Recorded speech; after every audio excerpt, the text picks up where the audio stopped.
नमस्कार, मैं अजय। वही वादा है गली गली में एमएलए देने का। तो मेरे पड़ोसी कहीं ना कहीं मिल गए, क्योंकि मैं शांति नगर से हूँ, ये एमसी कॉलोनी से है, ये सब।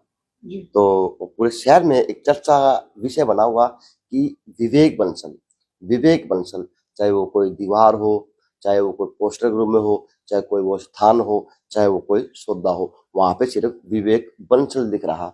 कि अचानक से विवेक बंसल आना, और वो भी राजनीति के अंदर आना और होल्डिंग के माध्यम से आना, वो कहीं ना कहीं वर्तमान की सरकार के नुमाइंदों के ऊपर भी क्वेश्चन मार्क है, और शहर की जनता के लिए भी कहीं ना कहीं क्वेश्चन मार्क है। असमंजस में है हम लोग कि विवेक बंसल है तो है कौन। तो साक्षात विवेक बंसल। नमस्कार बस, नमस्कार। कैसे हैं? जेएनसी न्यूज के सभी दर्शकों को मेरा नमस्कार। आपको भी बहुत बहुत साधुवाद, आप यहाँ पे आए। तो सर, अब आप दे दो अपना पूरा परिचय वाला, ये जरूरी याद रहेगी। देखिए, राजनीति कोई मेरे लिए नया क्षेत्र नहीं है। मैं संघ का स्वयंसेवक हूँ बचपन से। 2007 से भिवानी में मैंने काम किया है, संघ की शाखा में जाना शुरू किया। 2013 में मैं यहाँ पे नगर, जिला और फिर प्रांत टोली का कॉलेज विद्यार्थी सदस्य रहा टोली में। तो भिवानी कोई नई नहीं है मेरे लिए। पिछले यहीं पे हम तो पैदा हुए, यहीं पे पले बढ़े, यहीं पे सारा काम सब अनुभव यहीं पे लिए। और ये कोई ऐसा नहीं है राजनीतिक क्षेत्र मेरे लिए नया है। पिछले 12 साल से मैं राजनीतिक क्षेत्र में हूँ। हाँ, ये अलग बात है कि चुनावी राजनीति में ये मेरा पहला चुनाव है जिसमें हम एक्टिव रूप से पार्टिसिपेशन कर रहे हैं। तो आप प्रांत पे थे, प्रांत के बाद में फिर कहाँ पहुंचे? प्रांत के बाद मैं दिल्ली में था, कार्यरत था। पहला इलेक्शन मेरा 2013 में था। विजय गोयल जी जब प्रदेश अध्यक्ष थे दिल्ली के, उस समय मैंने उनके साथ काम किया। फिर 2014 में जब जनरल इलेक्शन हुए प्रधानमंत्री जी के, उस समय मैंने भारतीय जनता पार्टी का जो आईटी सेल है दिल्ली में, उनके साथ क्लोजली काम किया। जी। जी। फिर संघ का जो सोशल मीडिया सेटअप हमने किया, 2014 में ही उसकी चर्चाएं शुरू हो गई थी। और 2015 तक मैंने फिर वहाँ एक साल विश्व संवाद केंद्र में संघ के काम किया। 2016 में फिर मैंने बिहार इलेक्शन में काम किया। 15-16 में, 16 में फिर मैं केंद्रीय मंत्री अनिल माधव दवे जी थे, तो उनकी डेथ हो गई। उनका मैं मीडिया सलाहकार रहा। 2017 तक मैंने वहाँ काम किया। उसके बाद लगा कि अब कुछ अपना काम शुरू करना चाहिए, तो मैंने अपनी कंपनी शुरू करी। तो मेरा फील्ड जो था वो इलेक्शन मैनेजमेंट ही था। और फिर अलग अलग राज्यों में काम किया। महाराष्ट्र में किया, नॉर्थ ईस्ट में काफ़ी दिन रहा मैं, 2 साल वहाँ काम किया। तो तब से बस ये चल रहा है सारा। 12-13 साल से आप राजनीति का हिस्सा रहे हैं। जी जी। तो आपने 12-13 साल बाद में भिवानी की सूझ किस तरह से आई, क्या सोच के आई और क्या सोच के मन बनाया कि हाँ अब मुझे चुनाव में कूदना चाहिए? देखिए, भिवानी में लोगों से मिलना जुलना, बातें तो होती रहती थी, आना जाना लगा रहता था, सबसे मिलना जुलना, हर विषय पे चर्चा, राजनीतिक क्या परिस्थितियां हैं उस पर चर्चा, ये सब रहता था। मैंने उस समय ये सोचा था कि अगर परिस्थितियां बदलनी है तो आपको चुनाव में शामिल होना पड़ेगा, चुनावी राजनीति का हिस्सा बनना पड़ेगा। आजकल जो यंग जनरेशन है वो सोचती है कि यार हमारा चुनाव से क्या लेना देना है। हर व्यक्ति की राजनीति, हर व्यक्ति का दिन जो है ना, सुबह उठते ही 8 बजे 7 बजे और रात को सोते वक्त, वो राजनीति से शुरू होता है, राजनीति पे खत्म हो जाता है। अगर आप सही व्यक्ति को नहीं चुनेंगे, अगर आपने सही लोगों को चुन के मंत्री, एमएलए, एमपी नहीं बनाया, तो कल वही लोग आपके साथ गुंडागर्दी करेंगे। आपकी इन्वेस्टमेंट है वो खतरे में है, आपका करियर है वो खतरे में है, शिक्षा अच्छी मिलती नहीं, हॉस्पिटलों में अच्छी व्यवस्था नहीं है। तो हर व्यक्ति का जीवन राजनीति से जुड़ा है। तो मुझे ये परिस्थितियां देख के लगा कि मुझे राजनीति में आना चाहिए, लेकिन एक तो अगर इसलिए मैं आया। लेकिन एक शरीफ परिवार की बात करूं, एक सभ्य व्यक्ति की बात करूं, तो वो राजनीति कोसों कोसों दूर है। और आपका व्यक्तित्व तो मेरे हिसाब से मुझे तो नहीं लगता कि राजनीति के लायक था या राजनीति के लिए है। तो फिर इसमें कैसे असमंजस फिट किया जाएगा? नहीं नहीं, देखिए, सभ्य समाज राजनीति से दूर है ऐसा नहीं है। सभ्य समाज के अंदर अच्छे लोगों ने कुछ अच्छे स्टेप लिए, अच्छे लोगों को समर्थन किया, तभी देश में आज ये परिस्थितियां बनी कि अच्छे लोग सरकार में हैं। लेकिन आज के दिन विवेक भाई एक बात थोड़ा मैं आपको देश की राजनीति ले लेता हूँ, फिर आपके शहर पे अलग अलग लेके आऊंगा। जिस प्रकार से आज की आईटी सेल काम करे, यानी वो तो भाजपा की कहीं ना कहीं एक झूठ ही परोसना काम करे व्हाट्सएप सोशल मीडिया के माध्यम से। क्या पुराने पिक्चरों को 1970 की उठा ली, 65 की उठा ली, यानी आईटी सेल तो आज भाजपा की कहीं ना कहीं बदनाम सी है। देखो, देश के लोगों को ये याद दिलाना जरूरी है कि किस समय क्या हुआ था। आज जो कांग्रेस लोकतंत्र की बात करती है कि मोदी जी लोकतंत्र की हत्या कर रहे हैं, तो उनको ये बताना जरूरी है कि 1975 में भारत के अंदर क्या हुआ था। उनको ये बताना जरूरी है कि किस प्रकार से भारत की जमीन जब चीन ने कब्जा ली तो नेहरू जी ने क्या स्टेटमेंट संसद में दिया था। जब 1984 में दंगे हुए, सिखों को मारा गया, तो क्या हुआ था देश के अंदर। जब इंदिरा गांधी जी मर गई तो राजीव गांधी का क्या स्टेटमेंट था कि जब बड़ा पेड़ गिरता है तो धरती हिलती है। आज ये बात करें कास्ट सेंसस की, किसने बंद करी थी कास्ट सेंसस?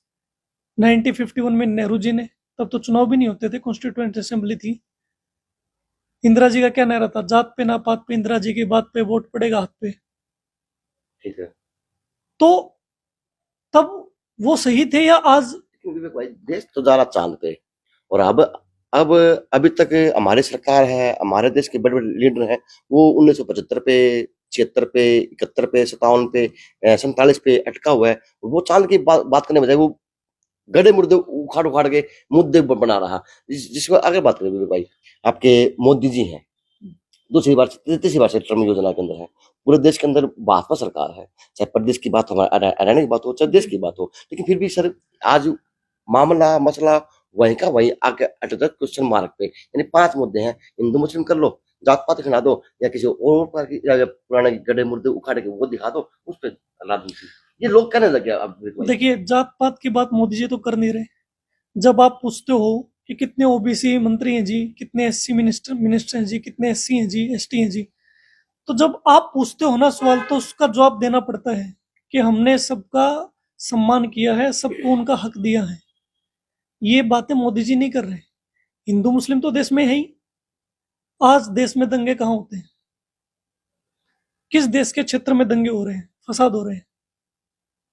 कौन सी पॉपुलेशन ज्यादा वहां पे? सर आपने नू में बात देखी क्या, सुना होगा? नू में क्या हुआ? क्या नहीं हुआ? किसने पत्थर फेंका? मंदिरों पे हमला किसने किया? इसको गोलियां कहां से चली? इसको दंगे कहेंगे, क्या कहेंगे? दंगे हैं, प्रायोजित दंगा है। इसमें क्या दो राय है? कोई दो राय नहीं है इसमें। हिंदू मुस्लिम देश में है, हिंदू मुस्लिम की समस्या है, क्योंकि ये एक सांस्कृतिक टकराव है, दो सभ्यताओं का टकराव है, और ये हमेशा रहेगा। आप इसको खत्म नहीं कर सकते। ये बहुत 800 साल की जो एक कालखंड रहा, ये उसके अंदर से पनपे हुए बीज हैं। तो अब विवेक बंसल जिस प्रकार से अचानक से भिवानी में एक चित्रगुरु में उभरे हैं, तो अब विवेक बंसल भिवानी के जो राजनीति की है, वो विकास की ऊपर चर्चा करके शुरुआत करेगा, या फिर कहीं ना कहीं जो भाजपा पार्टी के जो एजेंडे हैं, काम है, मैनिफेस्टो, उनके आधार पर काम करेगा? पार्टी का अपना मैनिफेस्टो होता है, पार्टी का अपना एजेंडा है। पार्टी 10 साल से काम कर रही है। लेकिन मैंने बताया ना, मेरी शुरुआत कहाँ से हुई, मुझे कहाँ से चोट लगी, कि जब लोगों के साथ ज्यादती हो रही थी। तो मैंने जो मुद्दे उठाए हैं, आप मेरे फेसबुक पेज पे जाके देखिए, मैंने वो मुद्दे उठाए जो जनता के हैं। आज अगर ये दोनों टोल टैक्स लगे हैं, क्यों लगे हैं? आपको रोहतक 50 किलोमीटर जाने के लिए 50 रुपए का टोल टैक्स भरना पड़ता है। क्या ये जायज है? शहर के अंदर कूड़े की समस्या है। यहाँ हलुआस गांव में अपने वेस्ट मैनेजमेंट प्लांट बना दिया। कभी भी वेस्ट मैनेजमेंट प्लांट शहर के बाहर बनता है और शहर से दूर बनता है, ताकि शहरवासियों को दिक्कत ना हो। आज भीम स्टेडियम का क्या हालत है? थोड़ी सी बारिश हो जाती है, जो सिंथेटिक ट्रैक बनता है, वहां पे सबको जाने की इजाजत नहीं है। हमारे जो खिलाड़ी हैं, उनको जाके बाहर ट्रेनिंग लेनी पड़ती है। वो पटियाला जाते हैं, देश के दूसरे हिस्सों में जाते हैं। 60% मेडल हरियाणा से आते हैं। हरियाणा में एक भी ढंग की स्पोर्ट्स एकेडमी नहीं है। हम ये कह रहे हैं कि आप स्पोर्ट्स सेंटर डेवलप करो। साई एकेडमी का जो कैंपस है, कितना पुराना हो गया, उसकी बिल्डिंग जर्जर अवस्था में। हम कह रहे हैं भाई नई बिल्डिंग बनाओ आप। हमारे यहाँ से बॉक्सिंग के मेडल आए, हमारे यहाँ कुश्ती से मेडल आए, ओलंपिक में आए। तो सरकार को ध्यान देना चाहिए। ठीक है, हमारी सरकार है, सरकार ध्यान दे, आपका एमएलए बटवाना ध्यान दे। नहीं क्या वो देखिए, लेके आए? देखिए एमएलए साहब भी अपने प्रयास कर रहे होंगे। क्या प्रयास कर रहे हो आपने इतने काम करते विवेक भाई, क्योंकि आप भी व्यापारी वर्ग से ही है जी बंसल, और वो भी कहीं ना कहीं व्यापारी वर्ग से ही है, लेकिन तालमेल तो बिठाने पड़ेंगे। और इस शहर का एक ताजा ताजा उदाहरण है, बहुत पुराना उदाहरण है कि यहाँ का जो चुनाव है ना वो जाति के आधार पर बढ़ जाता है। और तीसरी योजना से लगातार जो माननीय घनश्याम दास जी शराब जी हैं, लेकिन अब आप कहीं ना कहीं उनके ऊपर क्वेश्चन मार्क बन के आए हैं कि आप संघ से 12 साल से जुड़े हुए हैं, आपने वहां वहां काम किया जहां जहाँ पे हमारे मंत्री जी को, हमारे एमएलए साहब को जाने के लिए परमिशन 5 बार लेनी पड़ती होगी, लेकिन आपने उनके साथ में काम किया है, जो आज भाजपा के भी हैं सर्वोपरि हैं और संघ के भी सर्वोपरि कहीं कहीं जा सकते हैं। तो मतलब इस मामले में देखिए, पहली बात तो आपकी बात सही है कि चुनाव जो है वो जाति पाति पे होता है, लेकिन जो हमने संघ में सीखा है, हम तो नाम के पीछे क्या लगा है आज तक पूछा नहीं किसी से, कभी हमने जात पात की बात नहीं करी। दूसरी बात ये है कि जनप्रतिनिधि हैं एमएलए साहब, वो जनप्रतिनिधि की अपनी क्षेत्र होता है, कार्य क्षेत्र होता है, उनको हर जगह जाने की जरूरत भी नहीं है, लेकिन जहां भी भिवानी के हक की बात होगी उन्होंने उठाई होगी। ऐसा तो नहीं है विवेक बंसल रात में तैयारी करके ना आया हो, एमएलए साहब की कुंडली निकालने के नहीं आया हो? नहीं देखिए, कुंडली निकालने की जरूरत नहीं है, 15 साल से जनता ने उनको चुन के भेजा ही है। अगर उनके अंदर कोई कमी रही होती तो जनता उनको जॉब दे देती। तो ऐसा नहीं है कि किसी ने कुछ नहीं किया। तो विवेक बंसल ऐसी जरूरत क्या पड़ी जो एमएलए की तैयारी करने भी आया, मैंने क्योंकि वर्तमान के विधायक आपकी पार्टी से हैं, आपके समाज से देखिए, ही हैं। मैंने बताया ना कि यहाँ पे भिवानी में कुछ चीज़ों की ज़रूरत है, बदलाव की ज़रूरत है। बदलाव यानी कि ये तो पार्टी तय करेगी कि किस व्यक्ति को टिकट मिलेगी, किस व्यक्ति को नहीं मिलेगी, लेकिन एज ए यंग कैंडिडेट मुझे लगता है कि मेरे जो मुद्दे हैं या जो जनता के मुद्दे हैं, जिन चीज़ों को हम लेके चल रहे हैं, उन पे काम होना चाहिए। और अगर कोई दूसरा व्यक्ति उसको नहीं उठा रहा है तो मैं तो उठाऊंगा। तो कोई द्वंद वाली स्थिति नहीं है, कोई टकराव वाली स्थिति जनता नहीं बीच है। में आप लोग विवेक बंसल क्या क्या के जनता से वोट मांगने का काम करेगा? मैंने मुद्दे आपको अभी गिनाए, 3-4 सफाई मुद्दे। है जो आपकी, कूड़े काफी मुद्दे कूड़े कूड़े कूड़े कूड़े करकट हैं, की व्यवस्था है, एजुकेशन की व्यवस्था है, जो खेल शेड्यूल की व्यवस्था गांव है, से बच्चे आते हैं उनके लिए यहाँ लाइब्रेरी की व्यवस्था होनी व्यवस्था चाहिए। है। मैंने देखा शहर में बहुत सारी प्राइवेट लाइब्रेरी खुली है, अच्छी बात है, लोगों ने शुरू करी है, लेकिन जो गरीब बच्चा है, जो फीस नहीं दे सकता, जो तैयारी कर रहा है सरकारी जॉब की, उसको मिलना चाहिए, उसके लिए कोई व्यवस्था तो होनी चाहिए। जो बच्चे गरीब परिवारों के यहाँ शहर में पढ़ने के लिए आते हैं, उनके यहाँ हॉस्टल नहीं है, तो एक हॉस्टल की व्यवस्था ऐसी होनी चाहिए जहाँ पे अगर बच्चे फ्री जनता में रह सके। विवेक भाई एक सिंपल ये सा मुद्दे हैं मेरे। विवेक से लॉजिक है विवेक भाई, जनता ने कहा कि पहले जो एमएलए था वो आपकी पार्टी से था, आपके समाज से था, तो उन्होंने को जय नहीं पाड़ी, तो ये आपके जय पाड़ोगे? ये जनता ने अगर बुझ लिया, कह दिया, कुछ क्षमा कर दिया, तो क्या क्या जवाब देंगे? देखिए, आज तो मैं एमएलए एमपी हूं नहीं, नहीं बनने जाएंगे ना, अब तो बनने जाएंगे, तो अपना विजन हम शेयर कर रहे हैं जनता के साथ। अब जनता केवल इस द्वंद में वोट ही ना दे कि ये क्या करेंगे, इनकी पार्टी की सरकार है, तो जनता विश्वास करे, जनता वोट दे, जनता हमसे मिले, हमारी बातों को सुने, हम जनता की बातों को सुने, तो ही कुछ रास्ता तो निकलेगा। कह सकते हैं विवेक बंसल हर चीज में सक्षम है और करने में अग्रसर रहेगा, जो माननीय वर्तमान के विधायक से भी अग्रसर रहेगा और सक्षम है। देखिए, जितना मेरा राजनीतिक अनुभव है, मैंने सिस्टम में काम किया है, 1 साल सरकार में भी मैं एक अधिकारी या कह लीजिए कि सलाहकार के नाते रहा हूँ, तो जो मेरा अनुभव है उसके आधार पर मैं कह सकता हूँ कि वी कैन डिलीवर बेटर। विवेक भाई अब किस तरह से टिकट मिलेगी आपको? रसूख के आधार पर मिलेगी या काम के आधार पर मिलेगी, या जो वर्तमान के विधायक हैं उनको किस चीज पे सोचने का काम बताएं पहले तो। देखिए, पार्टी का अपना क्राइटेरिया है, पार्टी के अपने मापदंड हैं, उन पे अगर हम खरे उतरेंगे तो पार्टी टिकट देगी। हमारा काम है प्रयास करना, हम प्रयास कर रहे हैं। क्या तीसरी बार जो विधायक हैं वर्ष वर्ष के भाजपा के संघ आदमी है, क्या उनकी टिकट विवेक बंसल काट पाएगा? नहीं, टिकट काटने की बात नहीं है, मैं कोई टिकट काटने वाला नहीं हूँ। ये निर्णय देखिए, ये बढ़ के आया तो कहीं ना कहीं काट दे, जब छोटी लाने के आगे बड़ी लश्कर बनाओगे तभी तो नहीं, देखिए, हम प्रतिद्वंदी नहीं है, हम पार्टी के वर्कर हैं, पार्टी के कार्यकर्ता हैं। एक कार्यकर्ता के नाते हम प्रयास कर रहे हैं कि पार्टी हमें मौका दे, हम पार्टी के सामने अपना विजन रखेंगे कि ये हमारा विजन है, ये हमारा प्रभाव है, ये हमने काम किया, ये हमारा अनुभव है, उसके आधार पर पार्टी तय करे। लेकिन भाई जिस प्रकार से आज भिवानी के अगर बात करूं तो 15 से 16 कैंडिडेट भाजपा पार्टी से हैं।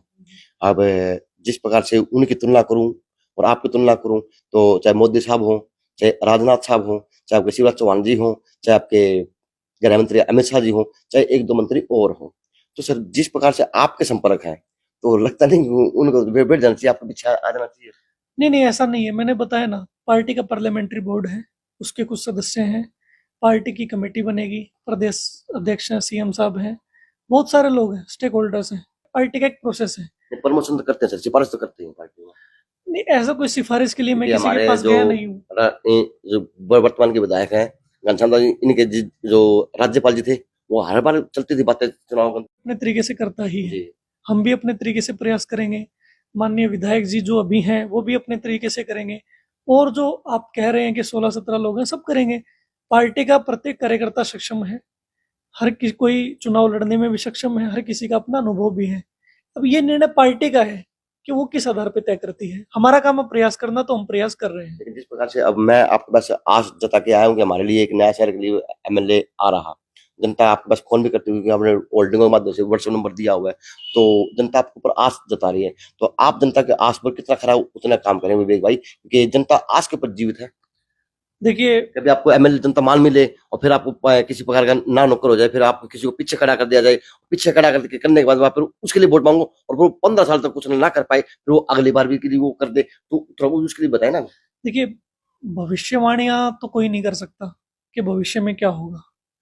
मेरा मन ये है कि हम जनता के लिए काम करें, जनता के बीच रहें, जनता की बातें सुने। विवेक बंसल अब कोशिश नहीं, लैंड में पक्का लगेगा। लैंड में तो लगे हुए हैं, पक्के लगे हुए 100%। तो ऐसा भी होगा विवेक बंसल की लैंड पीछे शुरू हो गया, विवेक बंसल किसी के पीछे खड़ा हुआ नहीं, हम किसी के पीछे नहीं खड़े, ना किसी के आगे खड़े हैं। लैंड वैसे शुरू होगी, तब विवेक बंसल हम अपनी लाइन लगा के खड़े हैं। आप अपने लैंड में खड़े हैं, बिल्कुल। चलो सर। तो ये पहला इंटरव्यू जी, चाहता तो मैं इनसे क्या सवाल जवाब करने का काम करूंगा, क्योंकि ये युवा है।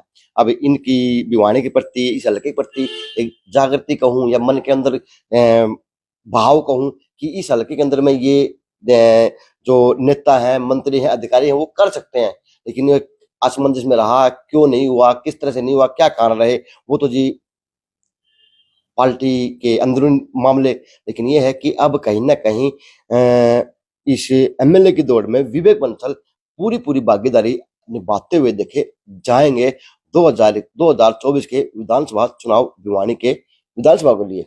JNC न्यूज़ से अजय नायक, दीपांशु शर्मा की खास रिपोर्ट।